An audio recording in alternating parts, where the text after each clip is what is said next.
നിന്നോടിൻ ദൈവമേ ഞാൻ ചേരട്ടെ. നിൻ ക്രൂശു ഞാൻ വഹിക്കുന്നാലുമേ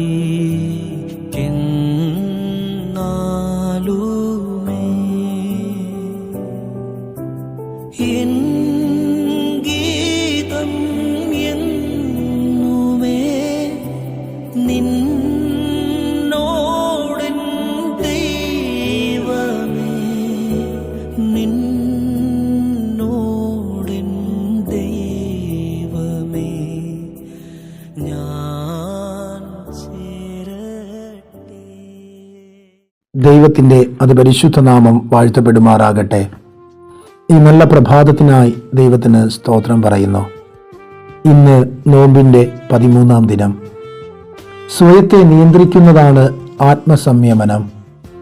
ഇന്ദ്രിയങ്ങളിലൂടെ ചോദനകളെയും മാനസിക അഭിലാഷങ്ങളെയും കീഴടക്കുന്നവനാണ് യഥാർത്ഥ ദൈവഭക്തൻ. ആത്മീയൻ ഇന്ദ്രിയങ്ങൾക്ക് കീഴടങ്ങാതെ അവയെ വേണ്ട വിധത്തിൽ നിയന്ത്രിക്കുന്നു.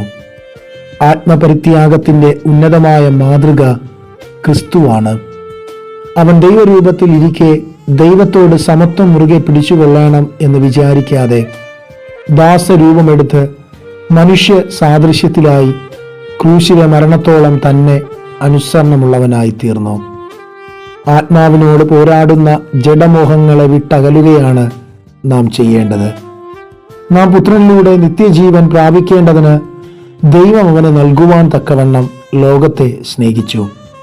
അതുകൊണ്ട് മനുഷ്യൻ തൻ്റെ പാപം മൂലം നശിച്ചു പോകാതിരിക്കാനാണ് അവിടുന്ന് വന്നത്. നാം യേശു ക്രിസ്തുവിൽ വിശ്വസിച്ച് ജീവൻ പ്രാപിക്കുന്നില്ല എങ്കിൽ നാം നശിച്ചു പോകും. ഇവിടെ മനുഷ്യന്റെ ഉത്തരവാദിത്വം എന്നത് യേശു ക്രിസ്തുവിൽ വിശ്വസിക്കുക എന്നതാണ്. ഞാൻ തന്നെ വഴിയും സത്യവും ജീവനും ആകുന്നു.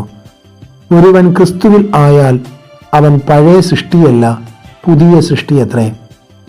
ക്രിസ്തു നമ്മിൽ വ്യാപരിക്കുകയും പരിശുദ്ധാത്മാവ് നമ്മെ നേർവഴിയിൽ നടത്തുകയും ജഡീക മോഹങ്ങളിൽ നിന്ന് പാപചിന്തകളിൽ നിന്നും നമ്മെ വേർതിരിച്ച് ജീവനെയും ആത്മാവിനെയും സംരക്ഷിക്കുന്നു.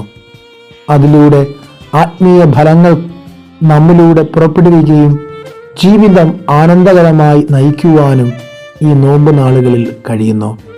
പ്രിയരെ, കഴിഞ്ഞ നാളുകളിൽ നാം ചിന്തിച്ചു വന്ന ആത്മാവിൻ്റെ ഫലങ്ങളെ ഈ നോമ്പ് നാളുകളിൽ നമ്മുടെ ഹൃദയങ്ങളിൽ ഏറ്റെടുത്തുകൊണ്ട് മറ്റുള്ളവർക്ക് പ്രയോജനമുള്ള മക്കളായി ജീവിപ്പാൻ ദൈവം കൃപ നൽകട്ടെ.